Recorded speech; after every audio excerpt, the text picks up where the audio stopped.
Tonight on The Late Debate, the bailout blow-up. TfL says it needs £4.9 billion from the government. The Prime Minister lays the blame at City Hall. Any expansion of the congestion charge or any other measure taken to improve the finances of TfL are entirely the responsibility of the bankrupt current Labour Mayor of London. We'll be asking if all of us will end up footing the bill through an expanded congestion charge and higher fares. Plus, silence in the city. Will coronavirus change how central London works forever?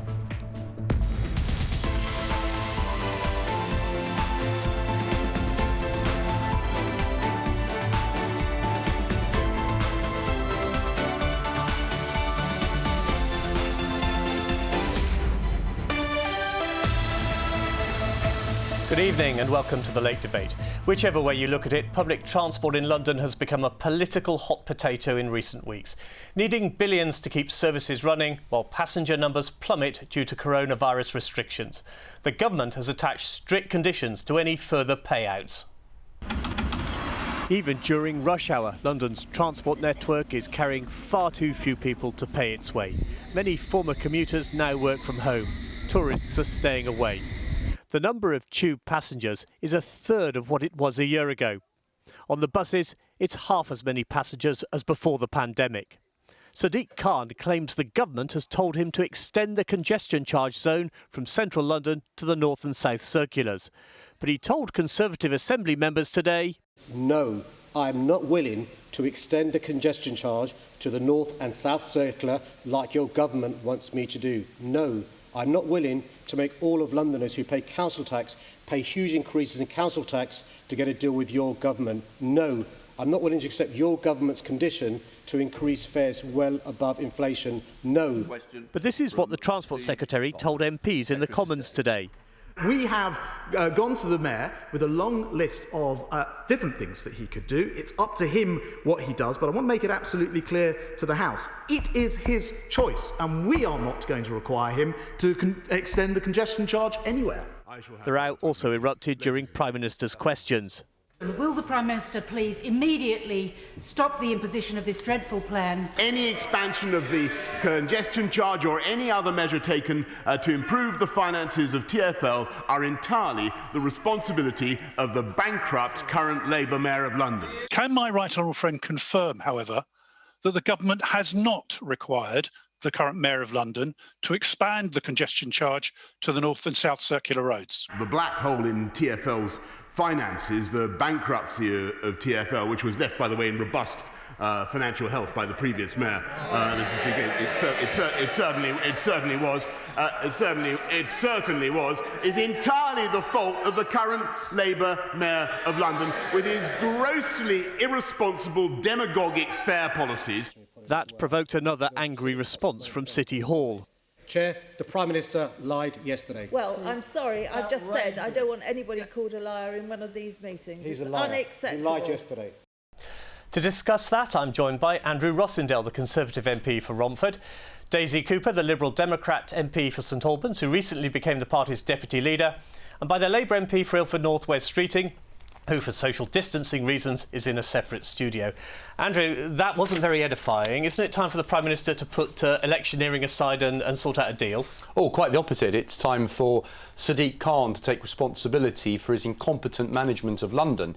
But I think that this goes a lot deeper. I think that most people in London are pretty tired of this whole Greater London Authority. I think they want the boroughs to have greater powers. Well, there's no evidence that they don't want a mayor. I think actually most people want to see powers focus locally in their local boroughs rather than in a centralised GLA. But I think in terms of transport for London, Daisy will tell us, because St Albans is not part of Greater London, but of course her constituents are affected. It should be a wide body that has say over how transport is run in London. Well, there is a wide body. It's called City Hall. It's called Transport for London. No, but that doesn't cover St Albans. They'd have no say over the transport in London, and it should be depoliticised. So I think we need to take that away from the mayor. TfL should be put directly under the government, but I think that there should be a wider regional transport authority which contains councils like St Albans, like Havering, like Redbridge and others, but further than the existing boundaries of Greater London. It's undemocratic that people in St Albans have no say, even though they use the Transport Authority. Wes, you've heard what Andrew had to say there and you were shaking your head. Let's be clear about what's happening with Transport for London. The usage of the transport network has fallen through the floor as a result of COVID-19. Everyone understands that. The figures in the video showed that. As for this bizarre accusation of bankruptcy, which can only be described as barefaced lying, Sadiq Khan, up to the moment the pandemic was declared, had actually reduced TfL's deficit by 71%. The cash position at TfL had improved by 13%. TfL's finances were moving in the right direction. So any suggestion that this is anything other than a crisis that's been brought about as a result of the pandemic is just naked political campaigning ahead of a mayoral election in May. So let's just be clear about that. The conditions that the government is trying to impose on London, extending the congestion charge to the North and South Circular, removing free transport for the under-18s and for pensioners, in putting up council tax for people right across London. This is all about trying to undermine Sadiq Khan ahead of that election. Daisy, it is highly irresponsible and it's got to stop. You're sitting watching from the sidelines from St Albans. What do you make of this? Right? Who's right? Well, I mean, Sadiq Khan didn't go into those negotiations with a strong hand. You know, the fare freeze had cost hundreds of millions of pounds, but the government's claims are completely not credible. We are in the middle of a global pandemic. The people who have used the capital's transport network have done what they were asked to do. They stayed at home and they tried to work at home when they could, and now they're potentially being penalised by a government that's refusing to bail out the capital's transport network. Their claims are simply not credible. Do you think, Andrew, that more Londoners will end up having to pay the congestion charge as a result of whatever deal is struck? I hope not. I'm against the congestion charge. I've always been against it, and I certainly don't want to see it extended. You know, this is a huge mess, and it's a mess because it's become political. The viewers of this programme don't want politics to get in the way of having a good transport system. And I think that transport is regional. It goes way beyond the GLA boundaries. So we need a completely new way of managing transportation for the London region. And that's why I go back to this point. Sadiq Khan is worried about his re-election. He wants to be re-elected. Of course, there's going to be politics between the government and the Mayor of London. Let's put that aside and let's take transport away from this politicised arena and actually think about the whole of the London region, which benefits Daisy's constituents and people way beyond the central part of London. So, a point you've already made. Wes, can I just put to you that Sadiq Khan hasn't played a very strong hand here. He was given a £1.6 billion bailout earlier in the year. One of the conditions was that he stop the under-18s free travel. He did nothing about it, so you can see why the government might not trust him with any future deal. Well, quite right. I mean, the government tried to impose this condition on scrapping free transport for the under-18s without any consideration of what this would mean for school transport.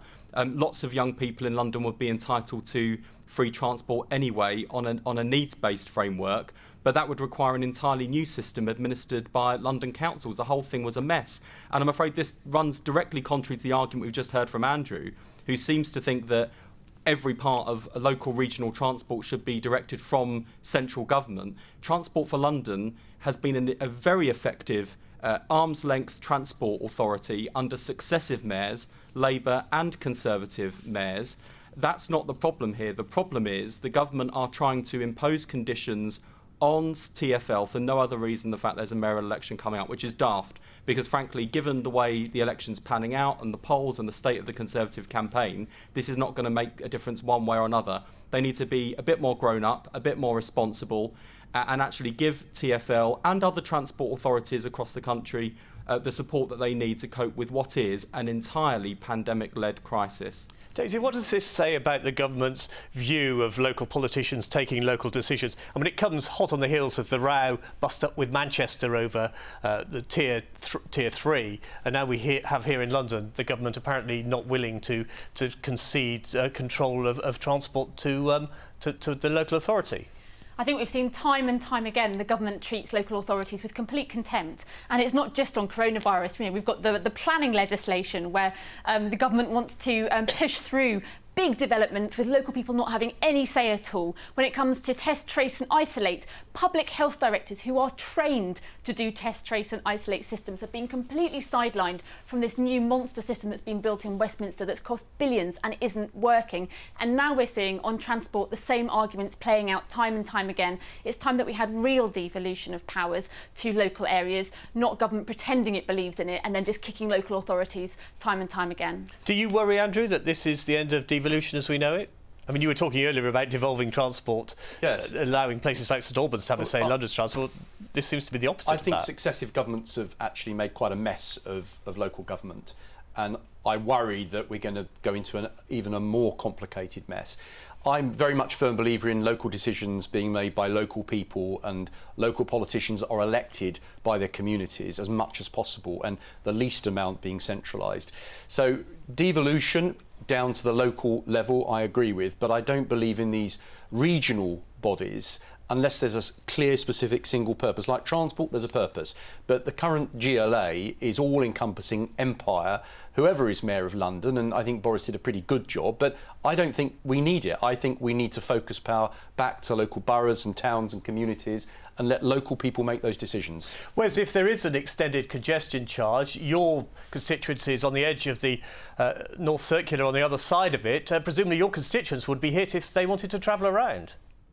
Indeed, and we should be no doubt about where this imposition is coming from. Sadiq Khan was crystal clear where he stands, and you know, it's up to the government. They can continue to play politics with this if they like, but Sadiq Khan and the team at City Hall aren't playing ball.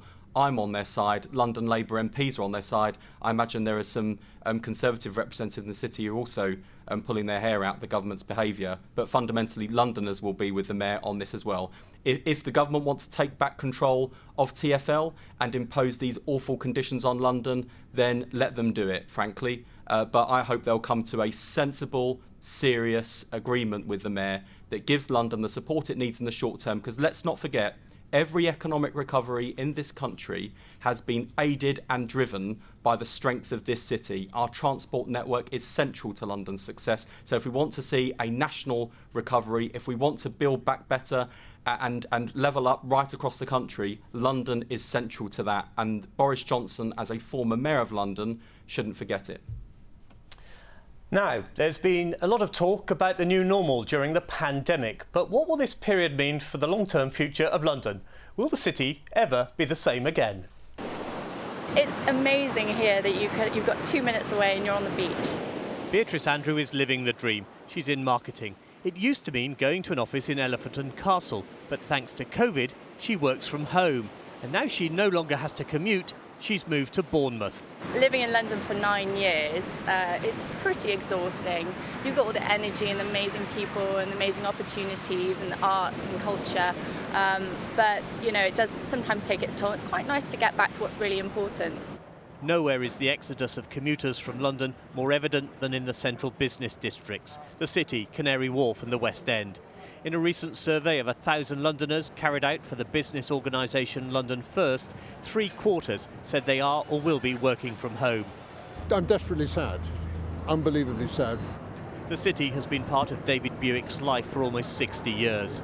The joy of the world, for me, is eyeball-to-eyeball contact with people, friendships, developing ideas, being able to negotiate deals, all these kind of things, expressing new ideas. That's all gone. Outside Liverpool Street Station, there's little movement on the taxi rank. There are fewer passengers and more restrictions on where cabs can go to make it easier for pedestrians and cyclists. Desperately quiet. There's definitely a change in London with the Mayor's plans, with the road closures. Even when we get people in the cab with the bus gates and all that, we got to take people around the block. I've been to work and worked for 7-8 hours for 40, 50 quid. Catherine McGuinness is the politician in charge of the City of London Corporation. We are hearing that people will be working in a much more flexible way, unlikely to be coming back to 5 days a week, and that's a positive. But we're not hearing a wish to exodus the centre. It does mean we need to reimagine how that centre works. I'm more worried about the supporting ecosystem, the cafes, the restaurants, the hairdressers, the bars that are dependent on footfall here in the centre. they're really suffering at the moment. Even when the COVID crisis is over, there are parts of London, it seems, which will have changed forever. Wes, once this pandemic is over, what are the dangers and opportunities for London? Well, I think lots of people have realised some of the quality of life benefits of outer London boroughs like my own, where we've got lots of parks, country parks, forests, open spaces. So it may well be that people start to think differently about where they want to live. I am concerned that there will be longer term trends as a result of the exodus I think we've seen from London, of people going back to places where they grew up, places where they came from. There are opportunities for those areas, but I think there will be some medium-term disruption for London as a city. That could also bring some advantages, by the way. I mean, one of the reasons why I'm passionate about the levelling up agenda in the Midlands and the north of England is because I think London has become a rather overheated, overcrowded city, and the rebalancing of the economy might not just deliver for the Midlands and the north, but might also deliver for London too. But in the immediate term, the here and now, a lot of people are worried about their jobs and livelihoods. A lot of businesses, particularly in central London, have been severely disrupted by COVID-19. And of course, that is having a huge impact on people's lives and livelihoods. Daisy, are people in St Albans worried about the exodus of Londoners? Well, it's, whenever there's change, there are winners and losers, aren't there? I think up and down the country, there is a huge public appetite to not return to the old normal and to embrace a new normal. And I think the country are looking for leadership in this regard. St Albans is a beautiful city. We often describe it as a city that is the size of a town that has a village feel. And of course, lots of people will maybe be wanting to move to St Albans. That might push house prices up and maybe push out local people. And that's why it's important that we make sure we can build social homes at the same time.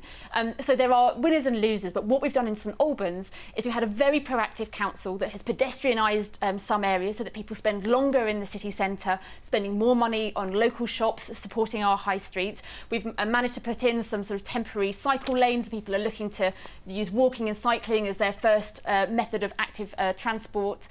So there are the really positive things that we can take out of COVID. I think the public wants some leadership in this regard, and at the moment we're just not seeing it from the government.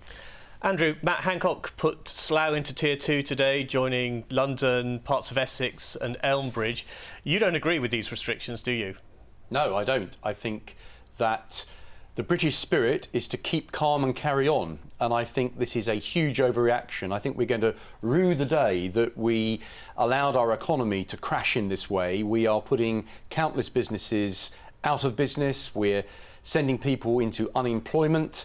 Of course we should protect the vulnerable, of course we should all act responsibly and prevent the spread of the virus, but I think we have to continue our lives, and I think there's other agendas at foot which I think shouldn't be brought into play. I think that we should, well, I think that councils, for instance, I don't know much about St Albans, but all these new road layouts and new planning laws coming in, which I'm not convinced are the right way forward, and I'm not making a political point here.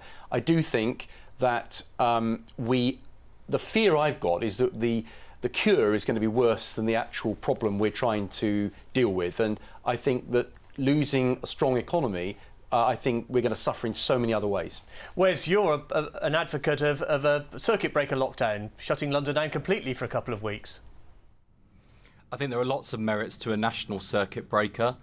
One is the evidence from SAGE suggests that it could set back the progress of the virus by as much as a month, which buys us some critical time. If the government used that circuit breaker well and wisely, they can fix problems with test, track and isolate, which have plagued our response to the crisis so far and have made things much more costly, both in terms of the impact on lives and livelihoods.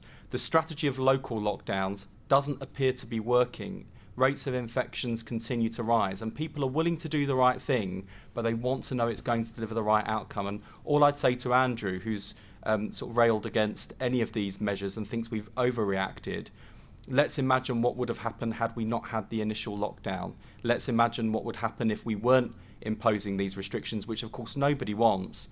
We already see through the rising infection rates, particularly in Greater Manchester and on Merseyside, not just rising hospital admissions, but rising intensive care admissions, and that will sadly ultimately lead to rising deaths. We've got to do everything we can to avoid that. Of course, we have to make sure that people's businesses and jobs are protected. The Chancellor went some way towards that with the initial job retention scheme and the self-employment income support scheme, which we welcomed. The problem is, every week now it seems Rishi Sunak is having to update his so-called winter economic plan because there are gaps all over the place and businesses are being left short and people are ultimately getting less money in their pockets, less able to pay their bills, less able to make ends meet, and that's increasing the pain. So we've got to have both the public health response but also the economic response on the scale that's needed too. And if we do that, ultimately the price we pay as a country will be less than if we continue with a failed approach and a failed strategy. Daisy, you've had far fewer infections at St Albans, obviously a very different demographic to the constituencies that Andrew and Wes represent. What's the success story there? Well, we have an exceptionally talented public health team in Hertfordshire, and we've had a number of very targeted suppression tactics to get the rates down. So we have seen rates increase in 3 or 4 boroughs in Hertfordshire, but through the work of our local public health team, they've managed to get those rates down again. Our biggest frustration is that our local public health team doesn't have the money or the resources that it needs to do that job on a much bigger scale. And if we had the money and resources that we need from government and the local powers, we think that our local public health team could actually not only keep rates really low in Hertfordshire, but actually could show a way out of this crisis for many other areas as well. Andrew, do you think the government should admit defeat with test, track and trace and hand it over to local authorities, local councils like yours in neighbouring? That's a matter of discussion. Whatever is most effective, I don't mind. I just want it to work. What I'm worried about is the huge debts this country is plunging itself into.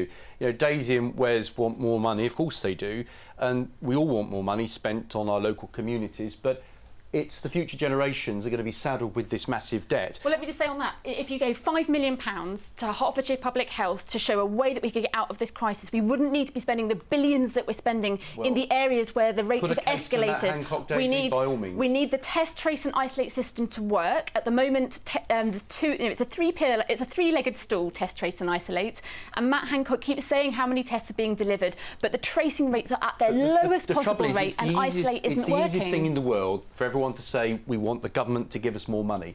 It's not so... If the government could fix test, trace and isolate, Daisy, we wouldn't need the money. It's not so easy. It's harder, much harder, to think about the long-term impact of A, crashing the economy, and B, plunging ourselves into massive national debt again. We simply can't be doing that, and if we do, we're going to live to regret it.